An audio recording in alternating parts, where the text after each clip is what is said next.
Yo, what's going on, people? Welcome back to Football Therapy with me, your host, Jan. Today, shuffles papers. We are talking about Milan flying to London to try and take players off Chelsea. Oh, who's that gonna be? You ask me? Well, stick around to find out. Also, Chelsea have done a piece on the website. I suppose a piece. They've written about Cole Palmer and how he's changed the team. A little bit of self-PR for Cole Palmer, but heck, he deserves it. I'm interested to find out what they're saying about him, because apparently they talk stats. And if you know me, which you should do by now, stats are a thing I like. Also, there is a conversation to be had about Romeo Lavia, because we spent 60 million quid on this guy. 60 million quid? Liverpool wanted him. They wanted Caicedo as well, but we won't relive that fun. And he's nearly good to go. How does this work in the midfield? In a very good midfield, a balanced midfield of Fernandes, Caicedo, and Gallagher. But do we have a chance to do even better? We'll talk about that as well. Settle in, get comfortable. Thank you for joining me. Do consider supporting the content simply by liking, commenting, sharing, subscribing. If you do subscribe, make sure you hit that bell to turn on notifications.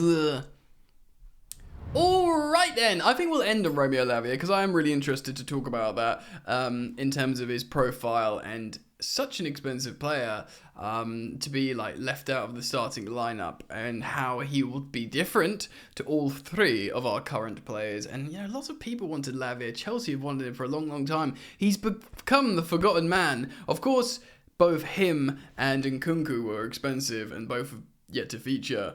Everyone's talking about Nkunku, but I do want to speak about Lavia. But let's start on this news about Milan wanting Chelsea players.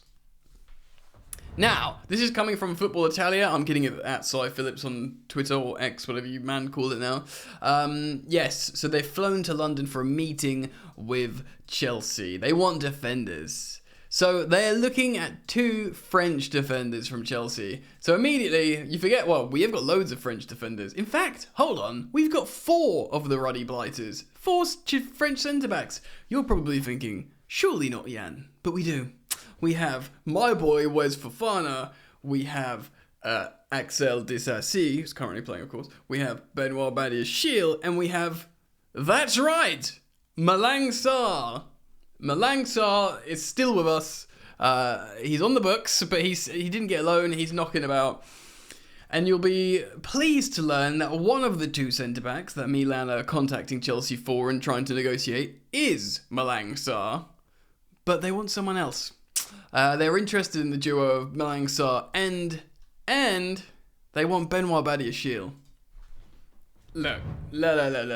I am not cool with that, okay? Badiashile was very, very impressive when he came in, and I know he's been out injured, and we don't know how Pochettino feels about him. The same way, we're assuming Pochettino just doesn't like Trev Chalobah. I know Chalobah's been injured, but doesn't fancy him because of the way Romano is literally speaking about in every friggin' video. And look, man, I know, I'm a Chelsea content creator. We've got limited stuff to discuss. Fortunately, I found some stuff of late to speak of.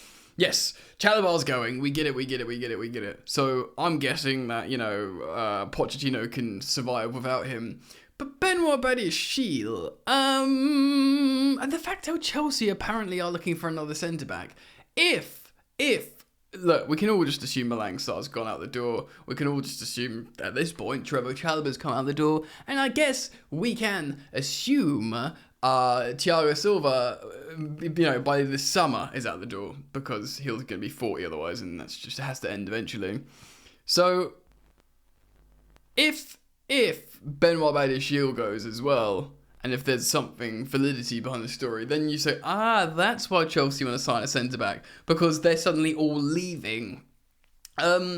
We've seen Benoit play for Pochettino this season once, I believe, partnering his old Monaco and partner and countryman partner in, of course, Axel Disasi.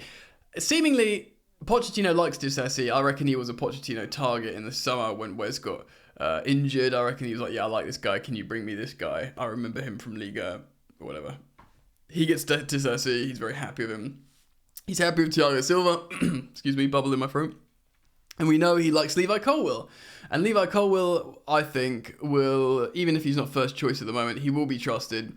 He will be utilised as a left-footed, left-sided centre-back. So maybe he feels like we just don't need Badiashile, which would be very, very interesting. But I hope it's not the case. I think Benoit's very, very good. He's, of course, young. He's younger than Disasi. He can play with Disasi. He looks like he's a perfect Premier League centre-back. In many ways, Big Ben, as the Chelsea fans so affectionately call him. I don't want him to go. I think probably most of you watching this will feel the same about Benoit Badiashile. So if they are touching down at London for this meeting to say, like, we want these two, I hope Chelsea went, yes, you can have Malang Sarr, and it kind of ends there. And by the way, no disrespect to Malang Sarr, good player, you know, incredible physique. Also, much like many centre backs of late, can play fullback, and this one bit of hair is doing my head in. Fullback and centre back. Look, man, this hair's going to be the end of me. So, everyone loves playing centre-backs at full-back at the moment. Ten Hag, Guardiola is just going to have to live there. And now Pochettino. Malang Sarr, you can go. Please do not take Benoit Badiashile. Let me know what you think. Comment down below. Alright then. Well, like I said before, we're going to end on the Romeo Lavia conundrum. But let's talk about Cole Palmer, of course. He had his first England cap. I believe he made 2 appearances off the bench. Of course, Rico Lewis getting the start in the second game, but I think both games he was off the bench, Cole Palmer. Regardless, the stocks are going insane, and he's probably the only player in Chelsea's attack at the moment that picks himself.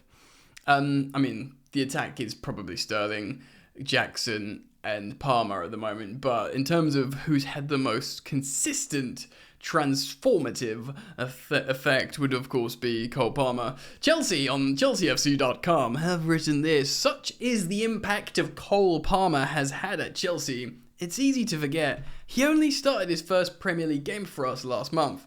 True. He's been talk of the town, but people forget that he's literally just arrived in said town. Palmer's form since has earned him a senior England call-up, enamoured him to Chelsea supporters and media pundits alike, and transformed Chelsea's dynamism in attack. Prior to Palmer's first start, which came against Fulham, we had scored 5 goals in 6 league games. Chelsea, we were really bad. Just saying, look, before this kid came in. By the way, is this helpful? Just to break the fourth wall here? I want to read and react to this, but let's just absolutely wax lyrical about this 21-year-old saying, look, we were nothing before you, my sweet love, and now we're everything. I don't know if that's what he needs right now. Anyway, maybe. He seems super confident, so maybe it is. In our subsequent 6 league fixtures, all of which Palmer has started, we've scored 16. Hold on, Chicken Oriental. So, the first 6... we scored 5 goals. 5 goals in 6 games. And then the following 6 with Palmer, we scored 16. 11 more goals in the same period of time. Just been Cole Palmerized. Palmerized! Yeah, I like it. 10 of those came against Arsenal. Arsenal, Tottenham and City, of course. Which is impressive, because they are good teams. And we are looked to closer detail at Palmer, and it made such a difference. How does he make a difference? Well, ladies and gentlemen, his precision and vision has proved particularly impressive. Only 7 players have created more big chances in the Premier League this season, and of those, only Mohamed Salah and Bernardo Silva are setting up big chances more frequently than Palmer in terms of minutes. And wow, firstly, ladies and gentlemen, in terms of only 7 players creating more this season, remember that Palmer hasn't started all the games this season, so really strong stats from the young man. He registered at least 1 key pass in his last 11 appearances in all competitions, which is a good return, with all 4 against Brentford, with his 4 against Brentford, the highest figure in a single game. Wow! Hold on, pause, record scratch off needle. He executed 4 key passes in a game against Brentford, and we got absolutely nothing, which is testament to the finishing You know, I know I shut my eyes and I can see it. I can't always see the opponents, but I can see Cole Palmer making a good pass and no one being there to receive it, like between the lines, and him putting his hands up, going. But at Man City, there's always attackers there to receive these excellent passes. So yeah, Brentford, a good example. 4 key passes. Ladies and gentlemen, that's a lot in 90 minutes for one player. And we didn't score a single goal that game. Palmer recognised Brentford's back 5 minimised space on the flanks, so he drifted inside between the lines and tried to create from there. A game-high 4 key passes followed from a deeper and more central position, basically him playing in the number 10, and no one running onto his passes, which is very, very, very frustrating. A week later, of course, against Arsenal, he was tasked by Pochettino with spearheading the attack. His touch map was, in that London derby, showed his involvement in the opposition box. So this is when, like, he and kind of Gallagher were playing 2 false nines in a 4-4-2. That worked really, really well. Of course, we went 2-0 up and should have won. That day, he received the ball more often with his back to goal, but retained possession effectively with a 96% pass completion rate. 96% pass completion rate is elite. If a Man City player got 96% pass completion rate against Bournemouth or a championship side, they'd be like, good day at the office. But for Palmer to do that against Arsenal in the Premier League is just incroyable. He also attempted a game-high 4 shots, which is the second of the 4 successful penalties. Oh yeah, because of course he got penalty as well. Yeah, man, what a confident kid. He's just making all the correct passes and he's taking on shots. So all of his spot kicks have come at critical moments to put us ahead in Burnley and Arsenal, to level things up at Spurs, and of course to snatch the injury time equaliser in the Man City epic. Yeah, all massive high pressure penalties. Just incredible work really from the young man. It's a testament to Palmer's self-confidence at just 21 that has scored them all. He's basically, his expected goals in the league this season, 4.9, putting him 10th across the division in open play goals will still come. Yeah, 10th across the division. He's not a striker and he hasn't played the whole season. He didn't start the season. So very, very good, especially in a developing and transformative attack. I'm changing my mind. I wondered if this was like a helpful thing for him, but because he's so confident, yeah, gas him up. Gas him up, because dude's engine is running. Do you know what I mean? Palmer's first league starts came away at Fulham and in Burnley, which he played as a right winger in a 4-3-3. And it is a 4-3-3, it's not a 4-2-3-1, as some people are saying. I correctly analyse it as a 4-3-3 with 2 attacking 8s. And you've heard it from the horse's math here from Chelsea. With the opposition matching our shape, he stayed out wide, picking his moments to wisely float in and off the flanks. Yeah, he's our best option at right wing. I mean, Nolly looks good as a left-footed right winger, but he's just not got that Palmer juice, has he? And, you know, Sterling can do okay there and other people, but really, Palmer's the one. Against Fulham, he showed that he can offer out of possession, registering 8 ball recoveries, incredible. Anticipation forced Fulham to, have the error, which led to the Armando Broja goal. Yeah, man, he's just excellent. He's adept at learning the press at Pochettino's demands from his attacking players, and is yet another string to his bow. Now, that is the kind of nerdy sugar that I want to hear and read from, even especially from Chelsea's website. He's adept at learning the press demands from Pochettino. Welcome to 2023, ladies and gentlemen. Football in 2023, where the official website of football teams talked about how young players are adept of learning pressing demands. Inject it to my veins, football nerds. Of course, there are more visceral delights to enjoy too. Wow, who wrote this? The shifts of balance, the step-overs, the weight of his passes, the silk of his touch. Alright, mate, why don't you freaking marry him? From day one, when he started to train, you could see the talent. This is what Pochettino said. He's playing like he's been here for 10 years, and he's showing his character and personality.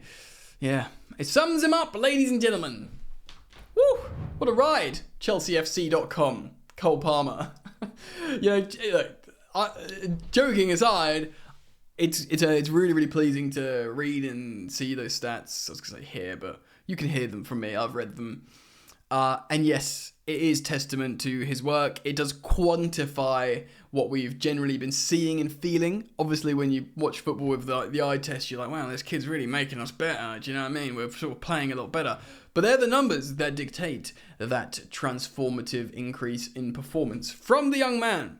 Now, I would be mindful to, wax lyrical about a young player doing so well and being so important to a team in normal circumstances. But like I said, this kid looks ice cold, ice cold, and looks like he thrives of pressure. So have a bit more pressure from your own club's website, mate. Alrighty then, let's talk midfield. Now, we've had an excellent performance from the midfield, clearly finding an excellent balance from Caicedo, Enzo and Gallagher.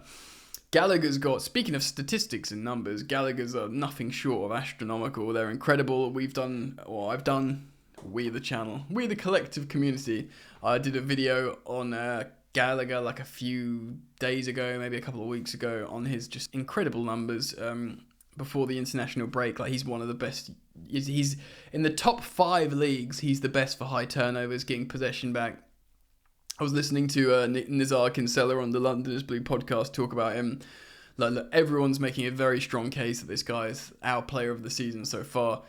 It's hard to contest it in terms of what he's doing and how he's making Chelsea function as a team defensively and offensively better.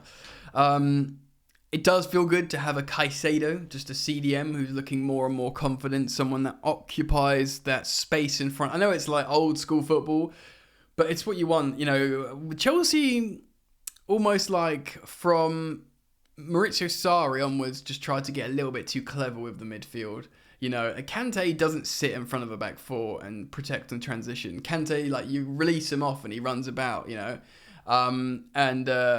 that's fine, and that worked in that kind of way. But Chelsea with Sarri, Ball, Jorginho being the deepest midfielder, and kind of from there, Chelsea would I sort of yearned for that old school, just a stopper, someone to sit in front of your back four, and that sounds quite reductionist and almost derogatory towards Caicedo's skill set because he's so good. But he can he sort of is just sitting as a 6 and he's protecting Chelsea in transition and he's helping in attacks, but he's just a proper CDM, a lone pivot, proper CDM that can just do the friggin' job, which is good, and he will get better and better and better in a Chelsea shirt. Now, Enzo, Matt Law on the Londoners Blue podcast as well, of course, of The Telegraph, said he's Chelsea's player of the highest ceiling. And you can make a very strong case for that. I'm not going to disagree. I think just Reece James is the best footballer we've got because he used to be a striker. He can play as a playmaker in midfield. He can play as a CDM in midfield. But we play him on the right flank as a right back who locks down Jeremy Doku with no problem whatsoever, or Vinicius Jr. Do you know what I mean?